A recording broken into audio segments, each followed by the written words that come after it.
Olá, engenheiros e gestores da área elétrica industrial. Hoje vamos mergulhar fundo em um componente muitas vezes subestimado, mas de importância crítica para a segurança e eficiência das suas instalações: os tipos de tomada industrial. Sabemos que a escolha do conector elétrico certo não é uma questão de preferência, mas sim de conhecimento técnico e conformidade. Um erro aqui pode custar caro, em atrasos, retrabalhos, auditorias reprovadas e, claro, em riscos à segurança. Você já parou para pensar nas diferenças entre uma tomada comum e uma industrial? A principal delas é a capacidade de suportar as condições mais adversas que encontramos em ambientes como mineração, usinas ou mesmo em concessionárias de energia. Elas são feitas para durar, para resistir a poeira, umidade, vibração e correntes elétricas elevadas. E quando falamos de tipos de tomada industrial, estamos falando de configurações específicas para atender a cada necessidade. Temos a 2P mais T, a mais básica, com 2 polos ativos e um de aterramento, usada em sistemas monofásicos,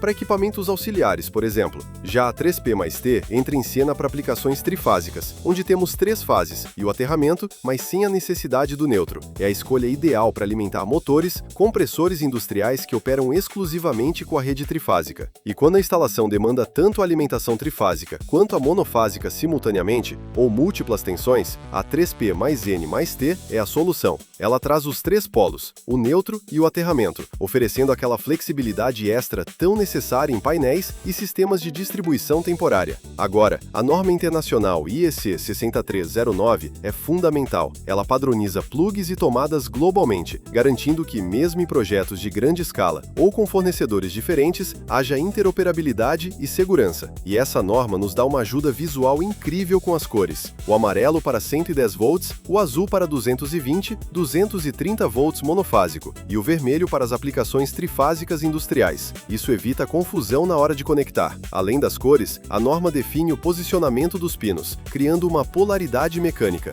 ou seja, mesmo que um conector pareça igual, se a tensão ou a configuração elétrica não forem compatíveis, ele simplesmente não vai encaixar. E isso é segurança pura, evitando que um erro de conexão cause um curto-circuito ou danifique o equipamento. Falando em proteção, não podemos esquecer do grau de proteção IP. Ele nos diz o quão bem o componente está protegido contra a entrada de sólidos, como poeira e líquidos. Para ambientes internos com pouca exposição, um IP44 pode ser suficiente, mas se sua planta tem poeira intensa ou a necessidade de lavagem frequente, um IP66 é o recomendado. E para as condições mais severas, onde pode haver imersão temporária, o IP67 é a sua escolha. E o grau IK? Ele mede a resistência mecânica a impactos. Em locais com tráfego de empilhadeiras, movimentação de máquinas pesadas ou risco de queda de ferramentas, um IK mais alto é essencial para que a tomada não seja danificada e mantenha sua integridade. E a corrente? Escolher a corrente correta, seja 16, 32, 63 ou até 125 amperes, é crucial. Utilizar uma corrente menor que a necessária pode causar superaquecimento.